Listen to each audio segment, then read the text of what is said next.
Continuing now with my retrospective of the Star Trek film series leading up to the release of Star Trek Into Darkness, the new film coming out very soon, we move from one of the worst Star Trek movies, Star Trek V, to what I would say is one of the very, very, very best of the Star Trek movies, Star Trek VI, The Undiscovered Country. And what a wonderful surprise this movie was when it came out. And what a wonderful surprise it still is today if you look at it chronologically, starting with the first Star Trek movie, leading all the way up to this. By the time you get to Star Trek VI, your expectations have got to be very low. You know, it peaked with Star Trek II. Star Trek III was still good. Star Trek IV was a fun, enjoyable movie. And then Star Trek V has to be enjoyed, ironically, to enjoy it. It's on its own merits. It's not a very good movie at all. And then you get to Star Trek VI, and this is the sixth Star Trek movie, and these characters are old, and these actors are old, and we have seen all of this before, and you have a low expectation for how good this movie is going to be.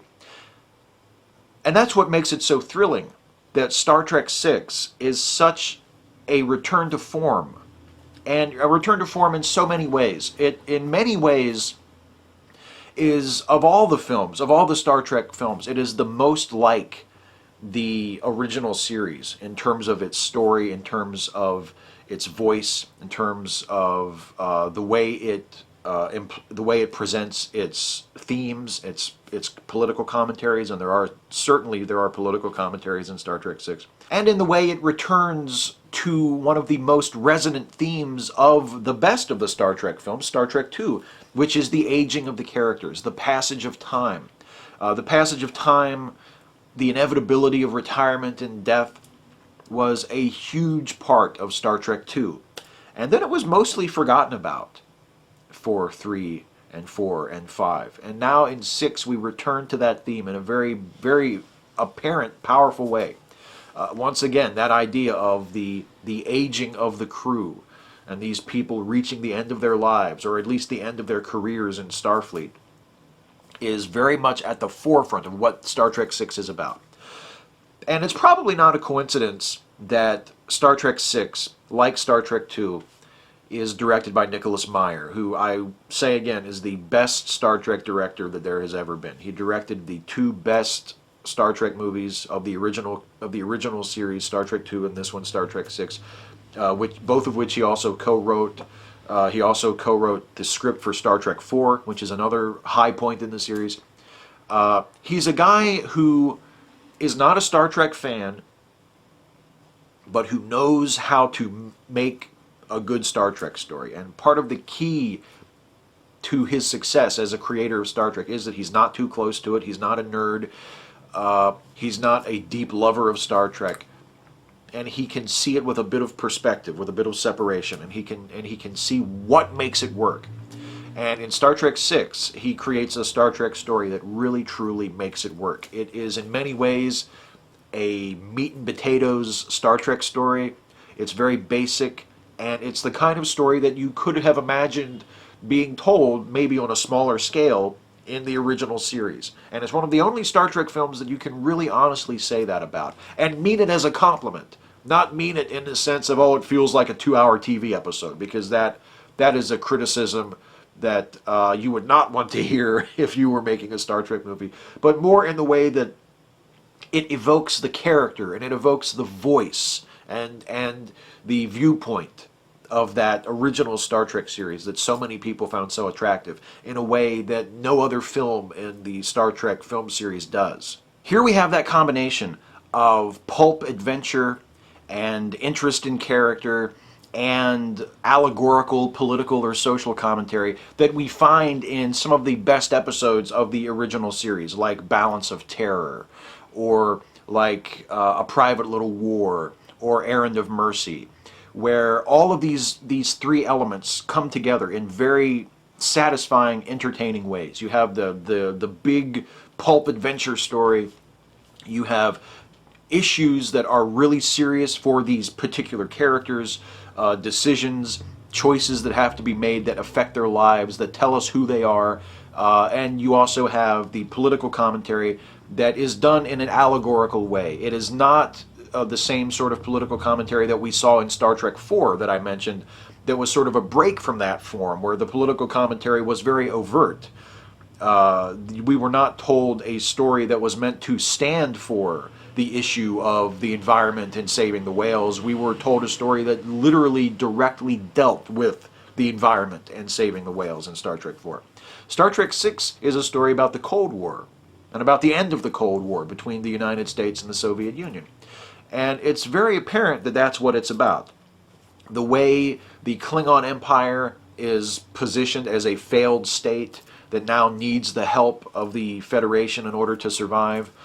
And so they have to put aside their hostilities and start to work together. That is very much meant as a reflection of the situation in 1990, 1991, when this film was being made and released between the United States and the Soviet Union, when communism was at the point of collapse and the Soviet Union was about to disappear as we had known it for the last 70 years. So it's a return to that kind of Star Trek political commentary.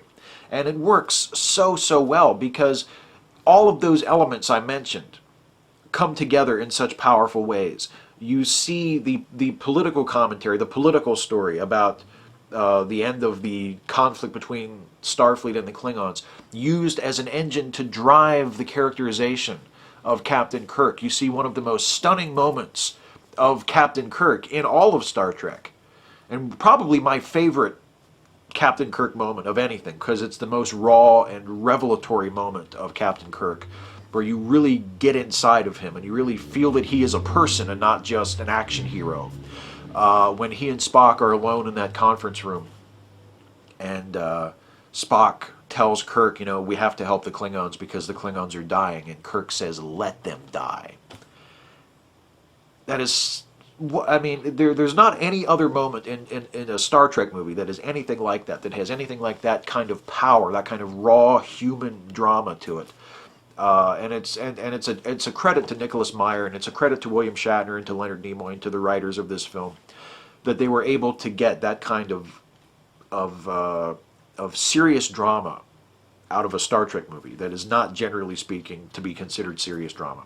That whole scene with Kirk and Spock is just absolutely extraordinary. That whole scene between them after the meeting, when they're alone in the conference room, is so great in so many ways. It's funny. There's the joke that Spock tosses off about, there's an old Vulcan proverb, only Nixon could go to China. Which is the kind of joke that Nicholas Meyer loves to make. That's one of the things that makes him such a great writer and director for Star Trek, is because he's willing to throw little inside jokes in there that completely reveal the whole thing to be a fiction, to be a myth. Like there's a later joke where Spock refers to he makes a reference to Sherlock Holmes, and he refers to him as an ancestor of mine. And of course, that's also a joke for Nicholas Meyer, because he is a huge Holmes fan, and he directed a Sherlock Holmes movie and wrote a Sherlock Holmes novel. And I really appreciate those moments, those jokes, those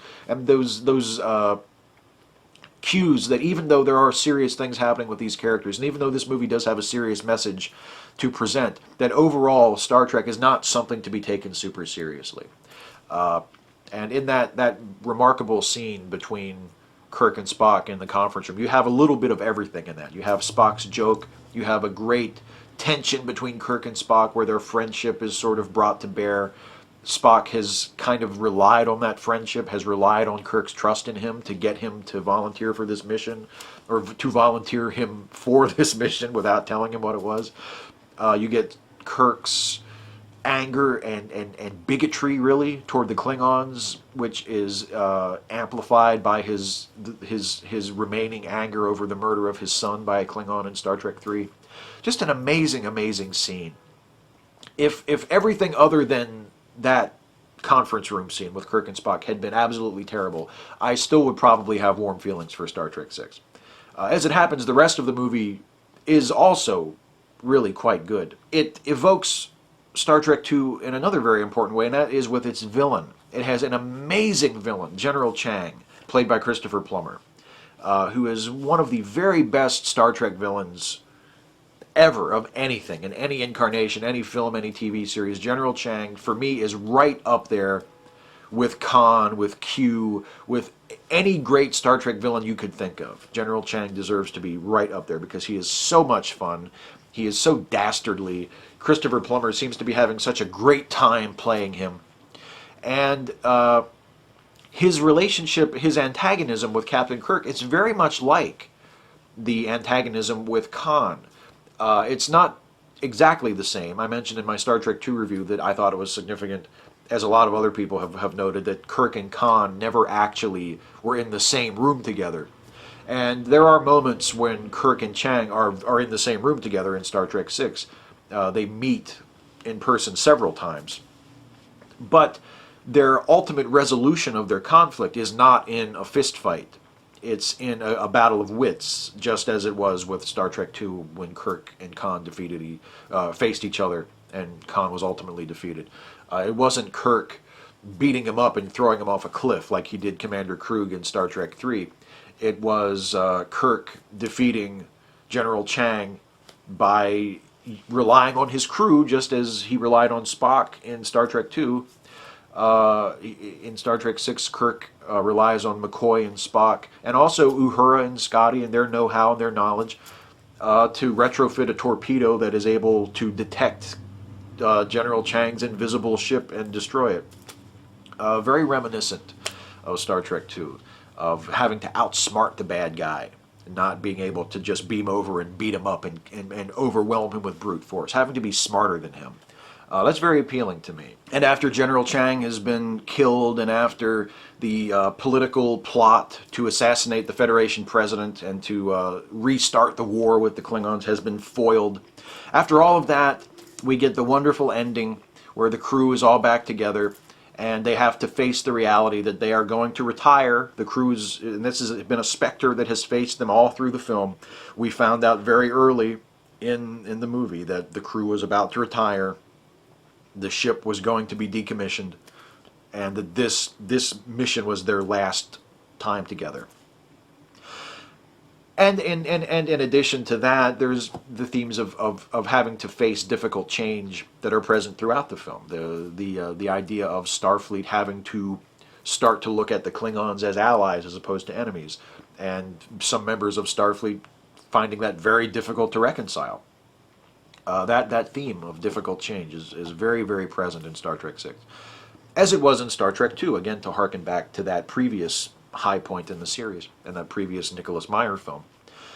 And we get that wonderful ending of Star Trek VI, where we hear Captain Kirk's final captain's log, and the crew is all together. You get the family portrait, the last shot within the ship, the last interior of the Enterprise, is that family portrait of everybody, except for Sulu, who has graduated to become captain of his own ship, which again is an indicator of the passage of time and of the reality of change.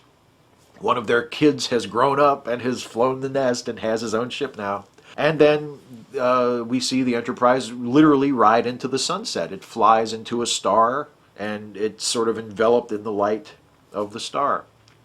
And it's a nice moment. It's a beautiful visual. And it's a nice, Kirk's final monologue is nice. Ends with him telling Chekhov to set course for the second star to the right and straight on till morning. That's a really wonderful sort of melancholy, bittersweet ending.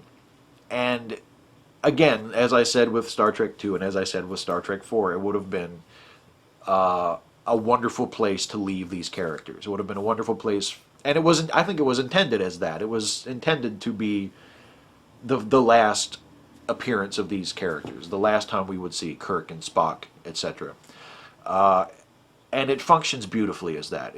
You could not possibly, as a Star Trek fan, you could not possibly ask for a better ending for these characters. It was really wonderful. One of the best Star Trek movies. Unfortunately, as one of the very, very best Star Trek movies, it's bookended by two of the very worst.